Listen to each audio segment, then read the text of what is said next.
जय हिंद। आज हम लोग क्लास 12th का चैप्टर 1 यानी इंडियन सिविलाइजेशन एंड कल्चर यानी बुक का chapter 1 Indian civilisation and culture को पढ़ेंगे। और इसके लेखक जो है महात्मा गांधी है। इसके लेखक महात्मा गांधी है। यानी इस चैप्टर में महात्मा गांधी भारतीय सभ्यता और संस्कृति के बारे में बात करते हैं और लोगों से अपील करते हैं कि भारतीय सभ्यता और संस्कृति को बचाए रखिए। बताते हैं कि भारतीय सभ्यता संस्कृति कितनी पुरानी है और आज भी दुनिया में कोई देश अब अपनी सभ्यता संस्कृति को नहीं बचा पाया है। लेकिन फिर भी भारत एक ऐसा देश है जहाँ प्राचीन संस्कृति सभ्यता देखने को मिलता है। तो ज्यादा देर नहीं करते हैं, फिर से शुरू करते हैं। महात्मा गांधी यानी इंडियन सिविलाइजेशन एंड कल्चर। तो सबसे पहले हम लोग लेखक का परिचय यानी महात्मा गांधी का परिचय को पढ़ेंगे। हम पिछले एक स्पेशल वीडियो बना के रखे आप लोगों के लिए जिसमें बताया गया है कि किस प्रकार लेखक के नाम को याद किया जाए। तो फिर देखिए, Mohandas Karamchand Gandhi popularly known as Bapu और the father of the nation. Mohandas Karamchand Gandhi यानी महात्मा गांधी को बापू के नाम से सभी जानते हैं।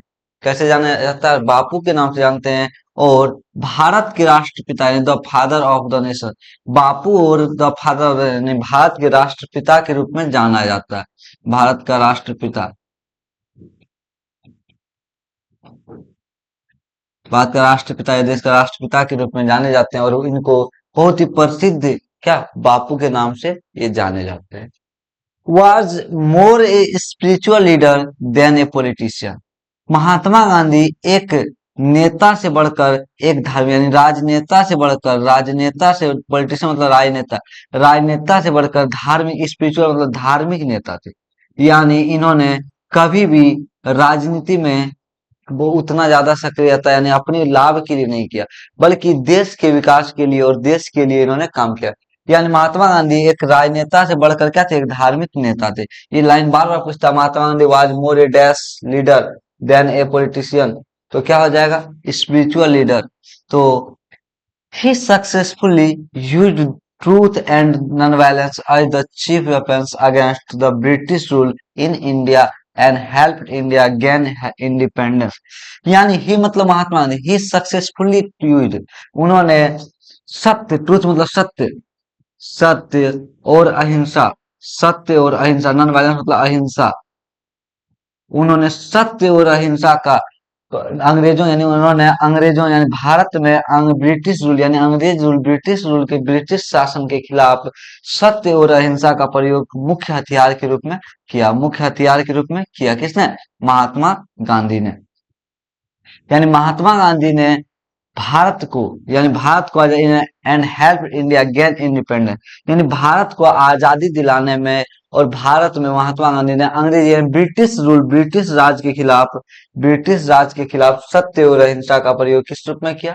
एक प्रमुख हथियार के रूप में किया। तो महात्मा गांधी ने सत्य यानी ट्रूथ, ट्रूथ और अहिंसा नॉन वायलेंस मतलब अहिंसा का प्रयोग, अहिंसा का प्रयोग किस रूप में किया? यानी भारत को आजादी दिलाने में प्रमुख हथियार के रूप में किया। From 1952 till 1948 he completely dominated Indian politics। और उन्होंने 1915 से लेकर के 1948 तक भारतीय राजनीति पर उनका दबदबा रहा। यानी भारतीय राजनीति पर उनका दबदबा यानी इंडियन पॉलिटिक्स, भारतीय राजनीति पर उन्होंने दबदबा बनाए रखा। यानी वो जो एक शीर्ष नेता थे, जो कहते थे वही होता था। यानी 1915 में वह कहाँ से वापस आए थे? साउथ अफ्रीका से आए थे। और 1917 में उन्होंने चंपारण सत्याग्रह किया। लास्ट में 1942 में क्या बोलते हैं, भारत छोड़ो आंदोलन किया। और इसी तरह यानी 1947 में देश को आजाद दिला दिया और उनकी मृत्यु हो गई 1948 में। तो यानी 1915 से 1948 तक महात्मा गांधी ने भारतीय राजनीति पर पूर्ण रूप से दबदबा बनाए रखा। He died at the hands of a fanatic on 30 जनवरी 1948। यानी उनकी मृत्यु एक सन की, फैनेटिक मतलब सन की, एक सनकी के हाथों, एक सनकी के हाथों 30 जनवरी 1948 को हो गया। यानी एक सनकी कौन था? नाथूराम गॉडसे। नाथूराम गॉडसे के हाथों महात्मा गांधी की मृत्यु कब हो गई? 1948, 30 जनवरी 1948। तो यहाँ हम लोग इस पैराग्राफ में पढ़े कि महात्मा गांधी को बापू और भारत के राष्ट्रपिता के रूप में जाना जाता है। यानी महात्मा गांधी को दो नामों से जाना जाता है भारत में या विश्व में, बापू और भारत का राष्ट्रपिता। यानी भारत का राष्ट्रपिता कौन हो गया? महात्मा गांधी, जो कि एक राजनेता से बढ़कर क्या थे? धार्मिक नेता थे। यानी was more a spiritual leader than a politician, यानी जो कि यानी कि अध्यात्म के नेता थे। यानी जो कि राजनीतिक से यानी राजनेता से बढ़कर एक आध्यात्मिक नेता थे। He successfully used truth and nonviolence as the chief weapons against the British rule in India। यानी उन्होंने सत्य और अहिंसा को का प्रयोग यानी अंग्रेजी राज यानी ब्रिटिश राज के खिलाफ उन्होंने भारत में सत्य और अहिंसा का प्रयोग मुख्य हथियार के रूप में किया। यानी उन्होंने कभी भी यानी गोली बंदूक का सहारा नहीं लिया। जब भी कोई होता था तो अहिंसा यानी सत्य बोलते थे, और अहिंसा यानी क्या होता है? सत्याग्रह करते थे। From 1915 till 1948 he completely dominated Indian politics। यानी महात्मा गांधी का दबदबा 1915 से 1948 तक भारतीय राजनीति पर पूर्ण रूप से यानी जो भी गांधी जी कहते थे वही फैसला लिया जाता था, वही सही होता था। इसलिए कहता है completely dominated 1915 till 1948। He died at the hands of fanatic। यानी उनकी मृत्यु एक सनकी के हाथों 30 जनवरी 1948 को हो गया। तो इस पर हम लोग ये जाने। अगला है his autobiography my experiment with truth. Autobiography मतलब होता है आत्मकथा। आत्मकथा यानी जिसमें किसी व्यक्ति का जीवनी होता है, यानी अपने जीवन के बारे में जो व्यक्ति स्वयं लिखता है उसी को कहते हैं ऑटोबायोग्राफी। अगर जीवनी अगर हो गया तो कोई और लिखा हो, लेकिन जब स्वयं से कोई कहानी लिखा जाता है अपने बारे में तो उसी को क्या कहते हैं? ऑटोबायोग्राफी। यानी महात्मा गांधी का जो ऑटोग्राफी था यानी आत्मकथा था वो था माई एक्सपेरिमेंट विथ ट्रूथ। सत्य के साथ मेरे प्रयोग। सत्य के साथ मेरे प्रयोग, माई एक्सपेरिमेंट विथ ट्रूथ, मेरे प्रयोग। किनका आत्मकथा था? महात्मा गांधी का। And the numerous articles that he wrote for young India and the speeches that he delivered on the different occasions। यानी और क्या कहा? और कई न्यूमरस मतलब कई आर्टिकल, लेख आर्टिकल उन्होंने यंग इंडिया अखबार के लिए लिखा। यानी भारत में उन्होंने एक यंग इंडिया अखबार चलाया करते थे, यानी सॉरी यंग इंडिया अखबार इन्होंने चलाया, और जो कि जिसमें कई लेख इन्होंने लिखे। And the speeches that he delivered on different occasion, और इन्होंने अलग अलग अवसरों पर यानी अलग अलग समय पर, अलग अलग उत्सवों पर, अलग अलग मौकों पर इन्होंने भाषण दिया। कहता and the speeches that he delivered on the different occasion reveal him not only as an original thinker but a great master of chaste idiomatic English. यानी इन्होंने यंग इंडिया नामक पत्रिका के लिए कई लेख लिखे, और अलग अलग अवसर अलग अलग मौकों पर उन्होंने जो भाषण दिया वो भाषण से इन्हें पता चलता है कि यह केवल क्या होता है? अंग्रेजी का केवल यानी ज्ञाता ही नहीं थे बल्कि मूल विचारक थे। यानी क्या होता है? यानी आइडियोमेटिक यानी पता मुहावरेदार अंग्रेजी का ये ज्ञाता ही नहीं थे, ज्ञाता ही नहीं थे बल्कि मूल मौलिक विचारक भी थे। यानी कहने का अर्थ है कि ये इंग्लिश में भी उतना ही निपुण थे जितना हिंदी में थे, जितना गुजराती में थे। तो यानी क्या कहा कि उनका आत्मकथा सत्य के साथ मेरे प्रयोग, यह आत्मकथा मुख्य रूप से गुजराती में, मूल भाषा में गुजराती में महात्मा गांधी ने अपनी मातृवाणी का तो मूल भाषा में लिखा है। और उन्होंने यंग इंडिया नामक पत्रिका के लिए बहुत सारे लेख लिखे, और अलग अलग अवसरों पर जो उन्होंने भाषण दिया उससे पता चलता है कि महात्मा गांधी केवल मुहावरेदार अंग्रेजी का ज्ञाता ही नहीं थे बल्कि एक मौलिक विचारक भी थे। ओरिजिनल थिंकर मतलब मौलिक विचारक।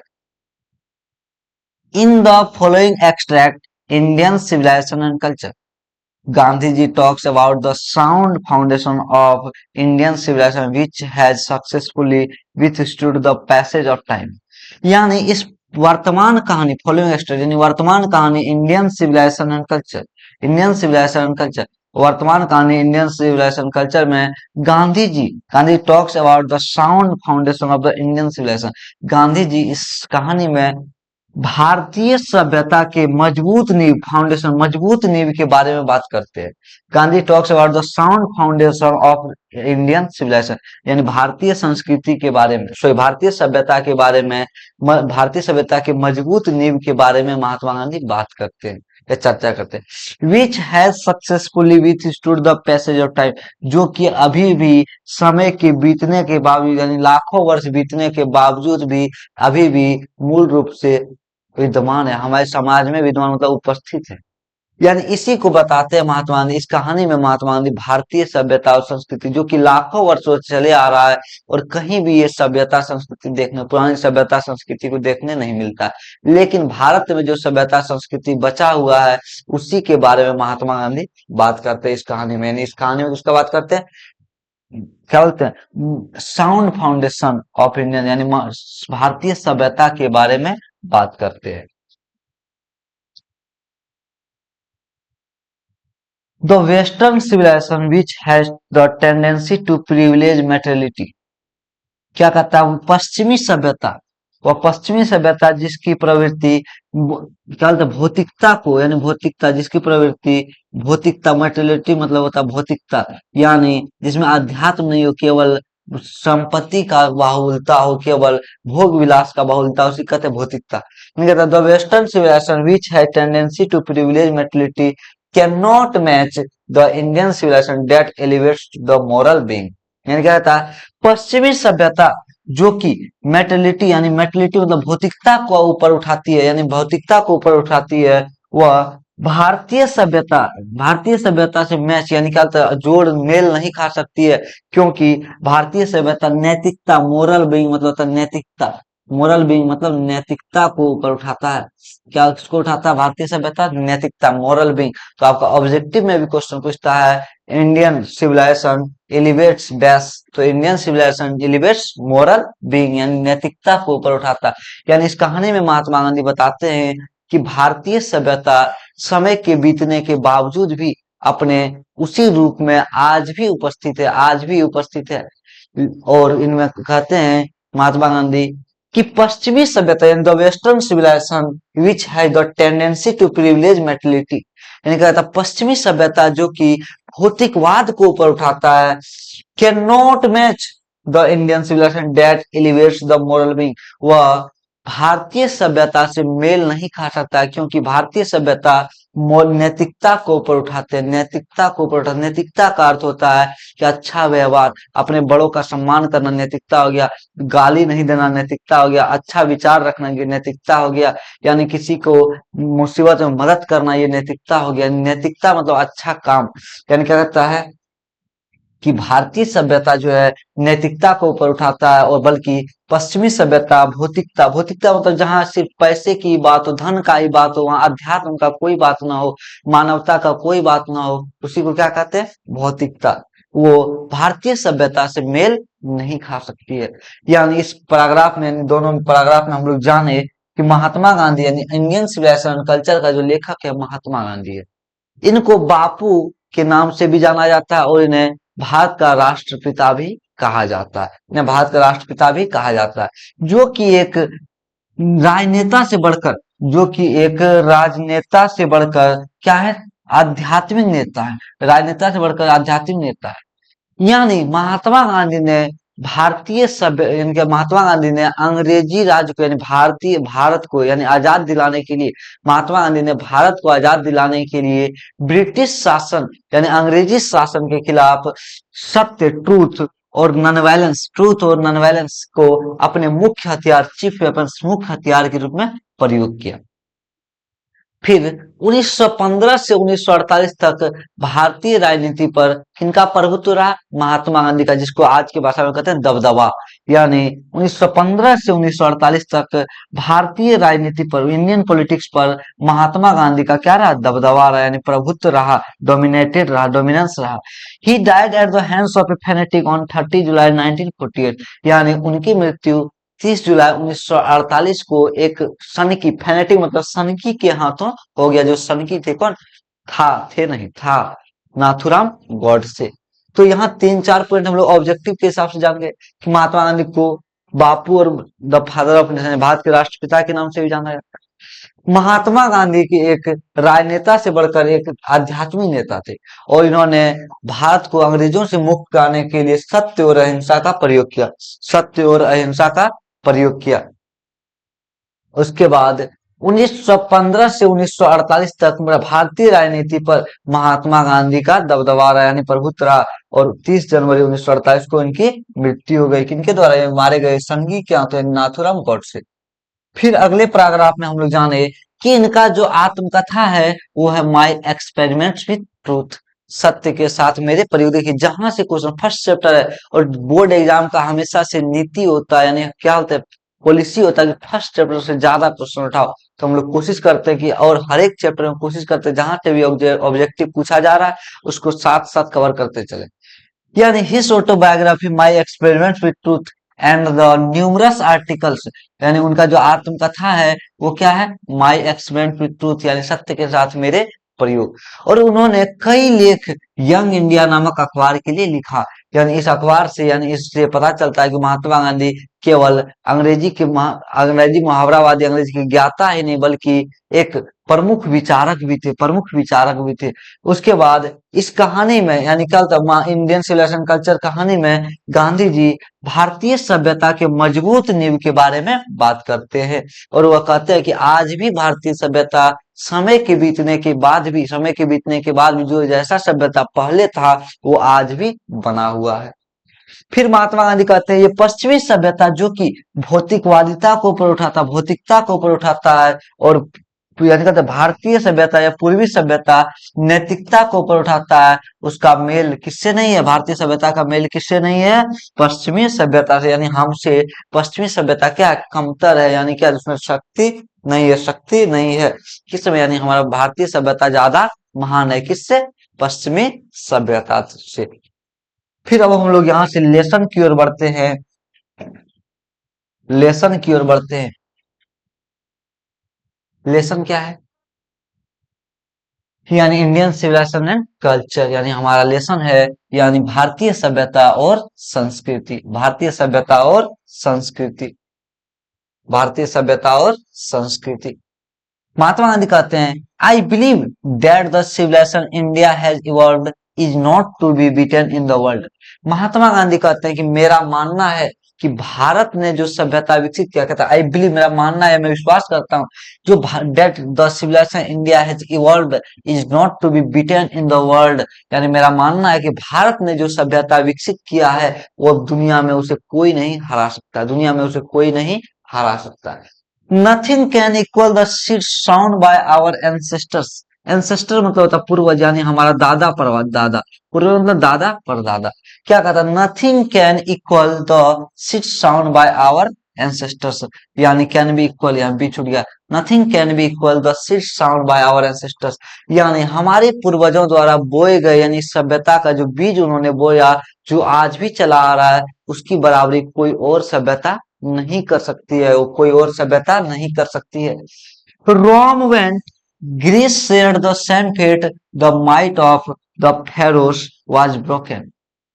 क्या कहता है? ग्रीस रोम चला गया, यानी इटली में, इटली का राजधानी रोम, यानी इटली को ही पहले क्या कहता था? Rome. Rome went Greece shared the, यानी रोम बर्बाद हो गया। Greece shared the same fate, यानी ग्रीस का भी वही हश्र हुआ, यानी ग्रीस भी साथ साथ। The might of the pharaohs was broken, यानी इजिप्ट मिस्र के शासक को क्या कहा जाता था? फेरोस। मिस्र के शासक को क्या कहा जाता था? फेरोस। यानी क्या कहता है? और मिस्र के शासक का भी घमंड टूट गया, वो भी वहां का शासन टूट गया। Japan has become westernized of China, nothing can be said. और जापान पश्चिम की सभ्यता को अपना लिया, यानी जापान ने पश्चिम, यानी जापान हैज बिकम वेस्टर्नाइज्ड, यानी जापान ने पश्चिम के सभ्यता को अपना लिया। यानी अगर क्वेश्चन पूछे डैश हैज बिकम वेस्टर्नाइज्ड या जापान हैज बिकम डैश, तो क्या होगा? जापान हैज बिकम वेस्टर्नाइज्ड या डैश हैज बिकम, तो Japan has become westernized. Of nothing China किया, नथिंग कैन बी सेड, और चाइना के बारे में कुछ भी नहीं कहा जा सकता। But India is still somehow or other sound at the foundation, और लेकिन भारत किसी भी परिस्थिति में, भारत किसी भी परिस्थिति में अपने मजबूत नींव पर खड़ा है। यानी एक लाइन याद आ रहा है हमको इसके ऊपर, क्या कहता है? यूना और मिस्र सब मिट गए जहां से, रोम यूना और मिस्र सब मिट गए जहां से, फिर भी बाकी नामो निशान हमारा, सारे जहां से अच्छा हिंदुस्तान हमारा। यानी क्या कहता है, रोम चला गया, यानी रोम भी बर्बाद हो गया, ग्रीस का भी वही हश्र हुआ, और फेरोस यानी मिस्र के शासक को कहा जाता है इजिप्ट, आज भी मिस्र को क्या क्या कहते हैं, इजिप्ट। इजिप्ट के शासक यानी वहां का शासक जो था उसको कहते थे फेरोस। मिस्र के शासक को क्या कहते थे, फेरोस। उनका भी कुछ यानी उनका भी घमंड टूट गया, वो भी बर्बाद हो गए। और जापान जो है वेस्टर्नाइज्ड हो गया, यानी वेस्टर्नाइज्ड मतलब क्या, पश्चिमी सभ्यता को उसने अपना लिया। अब China nothing can be said, और चाइना के बारे में कुछ भी नहीं कहा जा सकता। But India is still somehow or other sound at the foundation, लेकिन इंडिया यानी भारत अभी भी किसी भी परिस्थिति में, किसी भी परिस्थिति में आज भी अपनी मजबूत नींव पर खड़ा, यानी सभ्यता और संस्कृति के मामले में वो अपनी सभ्यता संस्कृति बचाए हुए है। बाकी बात सबकी सभ्यता समाप्त हो चुकी है। फिर आगे देखो, the people of Europe learn their lessons from the people of Europe learned their lessons from the writings of the men of Greece or Rome, which exist no longer in their former glory। यानी क्या था, Europe के लोगों ने अपना लेखन का पाठ यानी अपना फ्रॉम द राइटिंग्स यानी अपना पाठ, लर्न देयर लेसन अपना पाठ यानी अपना सबक जो है, अपना पाठ या सबक जो है ग्रीस और रोम के लोगों के लेखन से सीखा था, ग्रीस और रोम के लोगों से सीखा था। यानी यूरोप ने जो है ना, अपनी पूरा यूरोप ने, मैंने देखिए रोम और ग्रीस भी कहाँ है, यूरोप में है। यानी पूरे यूरोपीय देशों ने जो अपना पाठ सीखा, यानी अपनी सभ्यता और संस्कृति को जो यानी क्या किया, कॉपी किया, वो किससे किया, ग्रीस और रोम से किया। Which exist no longer in their former glory, जो अपने वास्तविक ग्लोरी मतलब होता है, क्या बोलते हैं, महिमा, जो जिसकी अभी वास्तविक महिमा जो था, उसकी प्राचीन महिमा थी, फॉर्मर मतलब प्राचीन महिमा थी, जो पहले उसकी महिमा थी, यानी जो उसका शासन था, जो उसका क्या बोलते हैं, यानी उसका जो गौरव था, महिमा था, उसका जो प्राचीन गौरव था, वो समाप्त हो गया, अब नहीं रहा। यानी किसका प्राचीन गौरव नहीं रहा, रोम और ग्रीस का, यानी रोम और ग्रीस जो कि प्राचीन गौरव में था, यानी जो उसके पास शक्ति थी, जो संपत्ति थी, जो सभ्यता थी, वो सारा समाप्त हो गया। और चूंकि यूरोप के लोगों ने, पूरे यूरोप के लोगों ने ग्रीस और रोम से अपना पाठ सीखा, अपना सबक सीखा, in trying to learn from them, the Europeans imagine that they will avoid the mistakes of Greece and Rome। यानी उनसे सीखने के क्रम में, यानी यूरोप के लोगों ने उनसे, यानी उनसे किससे, यूरोप ग्रीस और रोम से सीखने के क्रम में यूरोपीय लोगों ने सोचा कि हम लोग ग्रीस और रोम के क्या जो गलती है, जो अवगुण है, उसको छोड़ देंगे। Such is their pitiable condition, और इसीलिए उनकी ये दयनीय स्थिति बनी हुई है, इसलिए उनकी यह दयनीय स्थिति बनी है। यानी इसमें कहा गया कि देखिए, यूरोप के लोगों ने अपना पाठ रोम और ग्रीस से सीखा, और कि उनको ऐसा लगा कि वे लोग उनकी गलतियों को छोड़ देंगे और उसकी अच्छाइयों को प्राप्त कर लेंगे। हम लोग भी जब दोस्ती करते हैं किसी से ना, तो सोचते हैं कि वो जो फलाना ना, उसमें जो गलती है, वो मतलब क्या, उसमें जो अवगुण है उसको त्याग देंगे और अच्छे गुण को ले लेंगे। लेकिन एक बात आपको याद रखना होगा कि अवगुण यानी नेगेटिविटी ज्यादा हावी होता, पॉजिटिविटी को आपको लेना पड़ेगा, नेगेटिविटी अपने आप आ जाएगा। अगर यदि आप शराब नहीं भी पी रहे, लेकिन अगर दोस्त के साथ शराब के खाने पर बैठे हैं तो जरूर पी लेंगे, यानी वो नेगेटिविटी अपने आप आ गया। लेकिन दूध पीने के लिए आपको कोशिश करनी पड़ेगी, सोचना पड़ेगा पी लेंगे। यानी कहने का अर्थ है कि यूरोप के लोगों ने ग्रीस और रोम से जो अपना पाठ सीखा, उन्होंने सोचा कि उनकी यानी कि उन्होंने जो गलती किया, ग्रीस और रोम ने जो गलती किया, वो उस गलती को नजरअंदाज कर देंगे। इसीलिए उनकी ये दयनीय स्थिति बनी हुई है, यानी पूरा यूरोप सभ्यता और संस्कृति के मामले में गरीब हो गया, दीन हो गया है। यानी उसकी स्थिति सभ्यता संस्कृति के मामले में खराब हो गई। यानी इस पैराग्राफ में हम लोग सीखे, महात्मा गांधी कहे कि भारत ने जो सभ्यता विकसित किया है, वो दुनिया में उसे कोई नहीं हरा सकता है। और कहा कि हमारे पूर्वजों द्वारा बोया गया बीज का कोई मुकाबला नहीं है। और फिर कहा रोम भी चला गया, यानी रोम भी बर्बाद हो गया, ग्रीस का भी वही हश्र हुआ। और क्या होता है, मिस्र के शासक फेरोस फेरोस को मिस्र उसका भी घमंड टूट गया, वो भी वहां से समाप्त हो गए। और जापान वेस्टर्नाइज्ड हो गया, यानी कि अब पश्चिमी सभ्यता को अपना लिया। और चाइना का कुछ कहा नहीं जा सकता। बट इंडिया इज स्टिल, यानी भारत अभी भी अपनी किसी भी परिस्थिति में अपनी सभ्यता, अपनी संस्कृति को बनाए हुए है। फिर अगला कहता है क्या कि यूरोप के लोगों ने सोचा कि रोम और ग्रीस ने जो गलती किया उसे मैं नजरअंदाज कर दूंगा, लेकिन ऐसा नहीं हो पाया। इसलिए उनकी ऐसी दयनीय स्थिति हुई बनी हुई है। तो कौन जो कि प्राचीन महिमा में नहीं है? तो ग्रीस और रोम, ग्रीस और रोम। तो एक बात आपको हम बीच में बताते चले कि हम देखिए प्रत्येक यानी वीडियो के नीचे डिस्क्रिप्शन में आपको टेलीग्राम का लिंक डाल देते हैं।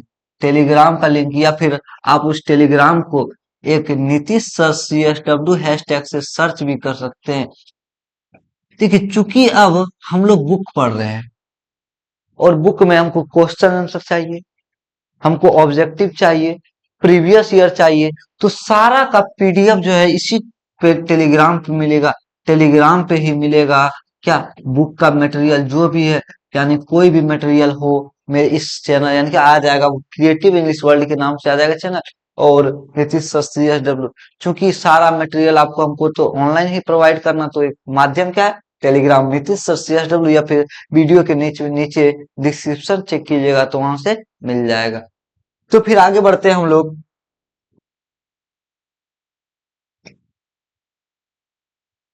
आगे कहता in the In the midst of all this, India remains immovable and that is her glory। और कहता है इन सबों के बीच में भारत अभी भी अचल है, यानी स्थिर है। भारत अभी भी स्थिर है और यही इसकी महिमा है, यही इसकी महिमा है।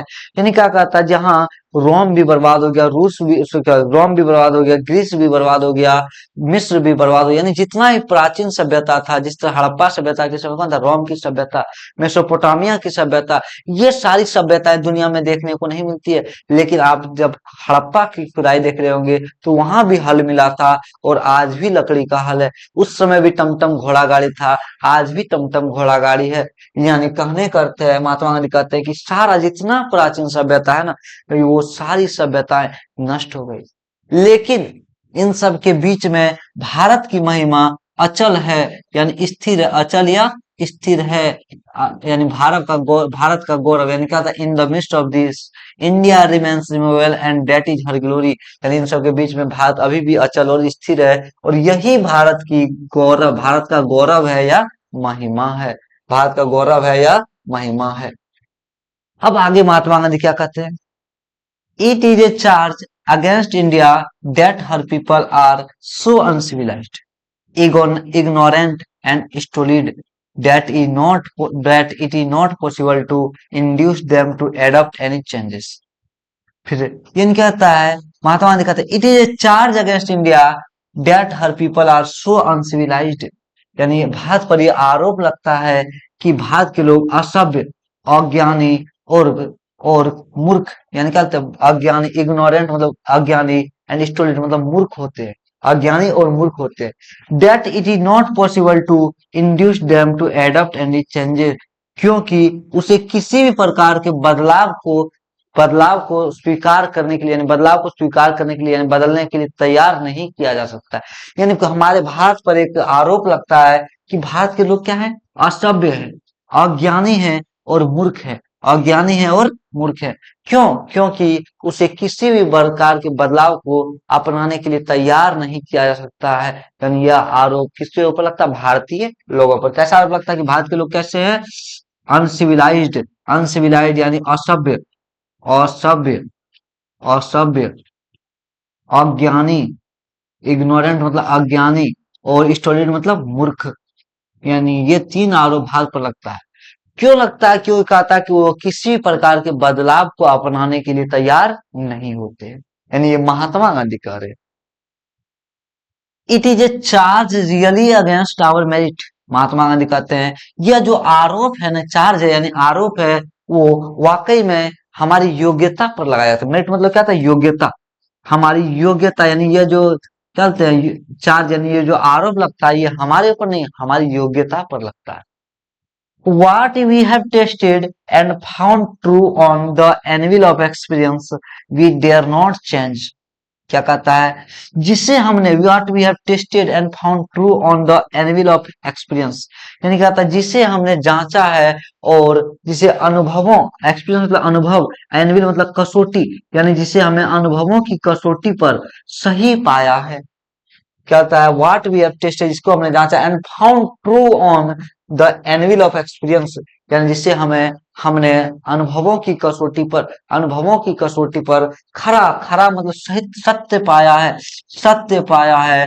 वी डेयर नॉट चेंज, उसे हम बदलने का साहस नहीं कर सकते हैं। कौन कहते हैं, महात्मा गांधी। यानी महात्मा गांधी ने पहले कहा कि भारत के लोगों पर आरोप लगता है कि भारत के लोग असभ्य है, अज्ञानी है और मूर्ख है, क्योंकि उसे किसी प्रकार के बदलाव को अपनाने के लिए तैयार नहीं किया जा सकता। फिर महात्मा गांधी उसका जवाब भी देते हैं, हाँ ये जो आरोप है वो हम लोग की योग्यता पर लगता है, मेरिट पर लगता है, क्योंकि हमने जिसको जांच लिया है, जिसको परख लिया और अनुभव से पता चल गया कि यह 100% सोना है, शुद्ध सोना है, यानी ये हमारे लिए, हमारे हिसाब से सही है, तो उसे बदलने का साहस नहीं कर सकते। Many thrust their advice upon India. Many thrust their advice upon India and she remains steady. और कईयों ने अपने विचार को भारत के लोगों पर थोपा, भारत पर थोपा, यानी क्योंकि देखिए भारत पर पहले मुस्लिम आक्रमण हुआ, फिर अंग्रेजों ने शासन किया, लेकिन उसके बावजूद बावजूद उन्होंने भारतीय सभ्यता संस्कृति को बदलने में नाकाम रहा। भले आज 21वीं शताब्दी में यानी 2010-15 के बाद हमारी सभ्यता धीरे धीरे विलुप्त होती जा रही है, लेकिन जब महात्मा गांधी ने कहा था उससे हमारी सभ्यता एकदम प्रो क्या था, बहुत शानदार थी, यानी क्या 1% भी बदलाव नहीं आया था। यानी क्या कहता है, many thrust their advice upon India, यानी कईयों ने अपना विचार भारत के ऊपर थोपा, एंड सी रिमेन्स स्टडी, और उसके बावजूद भी भारत ने बदलाव नहीं, यानी सभ्यता में, सभ्य संस्कृति में, अपने पहनावा ओढ़ावा में बदलाव नहीं किया, बदलाव नहीं किया। ठीक है, संस्कृति का अर्थ होता है रहन सहन, खान पान का तरीका, कैसा हम कपड़ा पहनते हैं, क्या हम खाते हैं, ये हमारा, क्या ऐसी भाषा बोलते हैं, ये हमारा संस्कृति हो गया। लेकिन हमारा घर का डिजाइन क्या है, हमारा सड़क किस ओर से बना हुआ, किस दिशा से बना हुआ, ये क्या हो गया, सभ्यता। ये क्या हो गया, सभ्यता। यानी हमारा खान पान, बोली भाषा, रहन सहन, ये हो गया संस्कृति। लेकिन घर का डिजाइन, बनावट, यानी भौतिक बनावट जो है वो हो गया क्या, यानी सभ्यता। और आध्यात्मिक यानी क्या, जो मानसिक बनावट, यानी जो भी भाषा बोली हो गया वो क्या हो गया, संस्कृति। तो यानी महात्मा गांधी कहते हैं कि जिसे हमने अनुभवों की कसौटी पर सही पाया है उसे में बदलने की कोशिश नहीं कर सकते, साहस नहीं कर सकते। फिर कहा कि कईयों ने अपने विचार भारत पर थोपा, लेकिन भारत अभी भी स्थिर है। दैट इज हर ब्यूटी, और यही भारत का सुंदरता है, भारतीयों की सुंदरता है, भारत को। It is the sheet anchor of our hope, और यही हमारी आशा का मुख्य आधार है। सीट मतलब मुख्य, मुख्य आधार, सीट मतलब मुख्य आधार, मुख्य आधार यानी हमारे आशा का मुख्य आधार है। यानी क्या होता है, जिसे हमने सही पाया है उसको बदलने का हम साहस नहीं कर सकते और नहीं बदलेंगे, और यही जो है हमारा क्या है, ये सुंदरता है, और यही हमारे आशा का मुख्य आधार है, यानी हमारे विचारों आशा का मुख्य आधार है। कौन कह रहा है, ये महात्मा गांधी कह रहे हैं। यानी इसमें हम लोग कहे, यानी पढ़े कि महात्मा गांधी ने कहा कि इन सब बदलावों, यानी रूस, फिर रोम, ग्रीस, मिस्र, यानी फेरुस के डूबने टूटने के बावजूद, चाइना का बर्बाद होने के बावजूद, भारत जो है अपनी अपनी वर्तमान स्थिति यानी प्राचीन स्थिति में बनाए हुए बचा हुआ है, और अपनी सभ्यता संस्कृति बनाई हुई है। यही जो है कि भारत की महिमा है, क्या बोलते हैं, महिमा है या गौरव है। और क्या होता है, ये चीजें, और भारत पर हमेशा से एक चार्ज यानी आरोप लगता है कि भारत के लोग असभ्य, अज्ञानी और मूर्ख है, यानी अनसिविलाइज्ड, इग्नोरेंट एंड स्टूपिड। और यह क्या कहता है, और यह कहा जाता है कि भारत के लोग को उसके सभ्यता संस्कृति के हिसाब से बदलने के लिए तैयार नहीं किया जा सकता। लेकिन जिसे हमने, ये जो आरोप लगता है वो बिल्कुल सही है, क्योंकि हमने जिसे हमारी योग्यता पर आरोप लगाया जाता है, क्योंकि जिसको हमने चेक कर लिया है, जांच परख कर लिया है, और वो हमारे हिसाब से सही है, वो बिल्कुल हम उसे बदलेंगे नहीं। और यही हमारी सुंदरता, और यही हमारे आशा का मुख्य आधार है, आशा का मुख्य आधार है। एक बात समझ लीजिए, हम अपने हिसाब से बताते हैं आप लोग को। देखिए कपड़ा हर एक के लिए अपने हिसाब से अपने शूटिंग के हिसाब से होना चाहिए। अब किसी मोटे आदमी को कपड़े किसी पतले आदमी को पहना दिया जाए तो क्या लगेगा, ऐसे हो जाएगा झल्लर झालर। लेकिन अगर यदि किसी पतले आदमी का कपड़ा कहिएगा कि मोटा आदमी को सूट कर जाए तो वो क्या सूट करेगा, नहीं। इसलिए कॉपी पे नहीं जाना है। अब देखिए सभ्यता संस्कृति, चूंकि देखिए हम भारत में रहते हैं, भारत में क्या है, गर्मी भी है और ठंडी भी है। तो इसीलिए गर्मी के दिनों में हमारे दादा परदादा क्या पहनते थे, धोती और गंजी, और ठंडी के दिन में वो चादर ओढ़ा करते थे। भारत के लोग पहले शराब नहीं पीते थे, लेकिन इंग्लैंड के लोग यानी ब्रिटेन के लोग शराब पीते थे। क्यों शराब पीते थे, क्योंकि ब्रिटेन में इतनी ज्यादा ठंडी पड़ती थी ना, और जब जब ठंडी पड़ती थी तो पूरा शरीर जम जाता था। तो इसलिए उन लोगों ने अंदर से शरीर को गर्म रखने के लिए महिलाएं पुरुष सब वहां शराब पीते हैं। उनकी जरूरत है, आवश्यकता है, बिना शराब के वो जीवित नहीं रह सकते। लेकिन भारतीयों ने उसको कॉपी कर लिया और शराब पीना ट्रेंड बना दिया। क्योंकि भारत में अभी भी देखिए वर्तमान में एवरेज जो है कि क्या बोलते हैं, यानी गर्मी यानी एवरेज जो है कि टेम्परेचर रहता है, क्या बोलते हैं, 32 डिग्री सेंटीग्रेड। और गर्मी के दिनों में तो 48 पहुंच जाता है, 42 पहुंच जाता है, 45 पहुंच जाता है। तो ऐसी स्थिति में यदि आप शराब पियेंगे, एक तो ऊपर से अंदर से गर्मी, ऊपर से फिर गर्मी डाल रहे हैं, तो ये आपके लिए हानिकारक होगा। इसीलिए भारत में शराब प्रचलित नहीं था। भारत में क्या प्रचलित था, दूध प्रचलित था, लस्सी प्रचलित था। ये सारी जिससे शक्ति आती है, तब ना भारतीय लोग बलवान हुआ करते थे।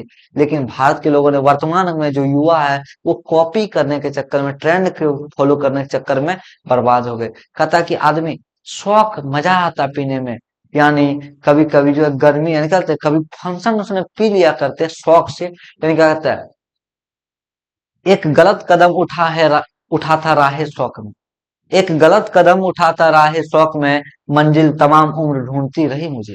यानी आप कितना भी काबिल है ना, अगर यदि गलत कदम में शौक में भी जाएंगे तो आप जो मंजिल पाना चाहते हो वो मंजिल प्राप्त नहीं कर पाएंगे। इसीलिए हमें गलत कदम नहीं उठाना, शौक को दबाना पड़ेगा। शौक अच्छे रखिए, बुरे शौक मत रखिए। तो फिर आगे हम लोग बढ़ते हैं अगला पैराग्राफ में। अगला तीसरा पैराग्राफ में महात्मा गांधी कहते हैं, civilisation is that mode of conduct which points out to man the path of duty. क्या कहता है, सभ्यता वह साधन है, क्या कहता है, सभ्यता वह साधन है जो कि मानव को उसके कर्तव्य पथ पर लाता है, उसके कर्तव्य पथ पर लगाता है। यानी सभ्यता का अर्थ वो नहीं है कि जो उसको अपने पथ से, कर्तव्य से भ्रष्ट कर दे, दूर कर दे, बल्कि सभ्यता वो है जो मानव को उसके कर्तव्य पथ पर लगाता। क्या था, civilisation is that mode of conduct which points out to man the path of duty. यानी क्या था, सभ्यता उस व्यवहार का नाम है, सभ्यता वह व्यवहार है जो कि मानव को उसके कर्तव्य पथ पर लाता या लगाता। Performance of duty and observance of morality are convertible terms. क्या कहता है, कर्तव्य का पालन और नैतिकता का पालन, कर्तव्य का पालन और नैतिकता का पालन दोनों एक दूसरे का परिहाय है, यानी परिहार्य है, यानी एक दूसरे के बदले प्रयोग होता है। क्या कहता है, कर्तव्य का पालन और नैतिकता का पालन एक दूसरे का, यानी क्या कहता है, दोनों एक, यानी कन्वर्टेबल, यानी एक दूसरे के बदले प्रयोग होता है। यानी कहने करते अगर जो आप में नैतिकता नहीं है तो आप अपना कर्तव्य सही ढंग से नहीं कर पाएंगे। अब समझिए चूंकि कैसे, जब आप शराब पिएंगे, आपको सुबह काम है, आपको मान लीजिए शाम को कोई काम है, लेकिन आप शाम को 4 बजे जाके शराब पी लिए, तो आपका नशा उतरा ही नहीं, क्योंकि आप तो नैतिकता को छोड़ दिए। शराब पीना हमारी नैतिकता नहीं है, नैतिकता को छोड़ दिए। तो आपको काम कहीं जाना था 9 बजे, आप शराब पी लिए, आप कहीं गिर पड़े हैं या नशे में लिप्त है, तो आपका क्या, अपना कर्तव्य पूरा कर पाएंगे, नहीं कर पाएंगे। वही महात्मा गांधी कहते हैं, performance of duty and observance of duty are convertible term. यानी नैतिकता, कर्तव्य का पालन और नैतिकता का पालन दोनों एक दूसरे के बदले प्रयोग होता है, दोनों एक दूसरे के बदले प्रयोग, यानी दोनों एक दूसरे के बिना अधूरा है। यानी अगर आप नैतिकता का पालन नहीं करते, आपका सही विचार नहीं होता, सही व्यवहार नहीं होता है, तो आप अपने कर्तव्य को पूरा करने में, अपने लक्ष्य को पूरा करने में असमर्थ हो जाएंगे। To observe morality is to attain mastery over our minds and our patience. क्या कहता है, नैतिकता का पालन, टू ऑब्जर्व, नैतिकता का पालन करने के लिए आपको अपने mind, to to observe morality is to attain mastery over our minds and our patience. क्या कहते हैं, नैतिकता का पालन करने के लिए हमें अपने मन और शौक पर हमें अपने मन और शौक पर नियंत्रण स्थापित करना पड़ेगा। क्या करना पड़ेगा? नियंत्रण स्थापित करना पड़ेगा। यानी बिना नैतिकता का पालन किए, यानी क्या कहते हैं, बिना अपने शौक यानी माइंड से अपने दिमाग और शौक पर जब तक आप नियंत्रण उस पर लगाम नहीं लगाएंगे, तब तक आप अपना नैतिकता का पालन नहीं कर पाएंगे। जैसे आप कहीं गए, आपको मन किया कि चलो थोड़ा सा एक बार सिगरेट पी के देखा जाए। एक बार अगर आप ट्राई किए तो पहली बार अंदर से आवाज आएगी, नहीं नहीं करना है। लेकिन फिर कह अरे यार होता है, सब कर रहा तो हमको ही करना है। यानी आजकल एक ट्रेंड चल रहा है कि सब जो कर रहा है वही हमको करना है, इसीलिए मोबाइल निकाला, इधर से क्या किया, एक वो इधर पकड़वाया और डांस करना शुरू कर दिया। कुछ ना कुछ देखिए, जो आपके अंदर ऑटोमेटिक यानी अंदर में जो है उस काम को कीजिए। देख देख के कोई काम ऐसा नहीं हो सकता जो सही हो सबके लिए, तो इसलिए अपने अंदर कीजिए। यानी महात्मा गांधी का to observe morality is to attain mastery over our minds and our patience. यानी कहते हैं नैतिकता का पालन करने के लिए हमें अपने दिमाग और अपने शौक पर नियंत्रण स्थापित करना होगा। So doing we know our self, और ऐसा करते हुए हम लोग खुद को जानते हैं। यानी जब हम लोग अपने आप पर यानी क्या कहते हैं, जब हम अपने मन पर और शौक पर कंट्रोल करते हैं और नैतिकता का पालन करते हैं, तो उसे सो डूइंग ऐसा करते हुए वी नो आवर सेल्फ, इससे हम अपने आप को स्वयं को जानने में इससे हमको मदद मिलता है कि आखिर हम करना क्या चाहते हैं, हमें क्या शक्ति है, इसको जानने में हमें मदद मिलता है। The Gujarati equivalent for civilisation means good conduct. यानी गुजराती में एक कहावत है, यानी गुजराती में एक कहावत है कि सभ्यता का अर्थ होता है अच्छा व्यवहार। सभ्यता का क्या अर्थ होता है? अच्छा व्यवहार। यानी गुजराती भाषा में एक कहावत है कि सभ्यता का अर्थ होता है अच्छा व्यवहार। अच्छा व्यवहार यानी अच्छा गुजराती में सभ्यता का अर्थ क्या हो गया? अच्छा व्यवहार। यानी इसमें महात्मा गांधी मुख्य बात कहे कि सभ्यता वही है जो हमें अपने कर्तव्य पथ पर लगा दे, अपने कर्तव्य पथ पर लगा दे। और कर्तव्य का पालन करता, और कर्तव्य का पालन करना, नैतिकता का पालन करना, दोनों एक ही बात है, दोनों एक दूसरे के पर्याय है, इन दोनों एक ही बात है। फिर कहते हैं कि हमें नैतिकता का पालन करने के लिए अपने दिमाग और अपने शौक पर नियंत्रण स्थापित करना होगा, और ऐसा करते हुए हम अपने आप को जानते हैं, हम अपने आप को जानते हैं। और गुजराती में सभ्यता का अर्थ है अच्छा व्यवहार। सभ्यता का अर्थ है अच्छा व्यवहार। तो फिर आगे बढ़ते हैं हम लोग। क्या कहता है? इफ, फिर देखिए आगे कहता है, if this definition be correct then India, as so many writers have found, has nothing to learn from anybody else, and that is as it should be। यानी यदि यह परिभाषा, इफ दिस डिफिनेशन भी करेक्ट, यदि यह परिभाषा सही है, यानी सभ्यता का अर्थ है अच्छा व्यवहार। सभ्यता का अर्थ है गुजराती में, सभ्यता का अर्थ है क्या? अच्छा व्यवहार। और सभ्यता का मतलब जो हमें नैतिकता का पालन करवाए, जो हमें हर कर्तव्य पथ पर लगाए। यदि यह परिभाषा यदि सही है, देन इंडिया आज so many writers have found, तो इस ऐसी स्थिति में कई लेखकों ने भारत को दिखाया है, has nothing to learn from anybody. और तो ऐसी स्थिति में हमें किसी से भी कुछ भी सीखने की आवश्यकता नहीं है, यानी भारत को किसी भी व्यक्ति से कुछ भी सीखने की आवश्यकता नहीं है। And this is as it should be, और भारतीय सभ्यता या फिर हमें जैसे हैं वैसे ही रहना चाहिए। एंड क्या होता है? And this is as it should be, और हम जैसे हैं वैसे भी रहना चाहिए। ये कौन कह रहा है?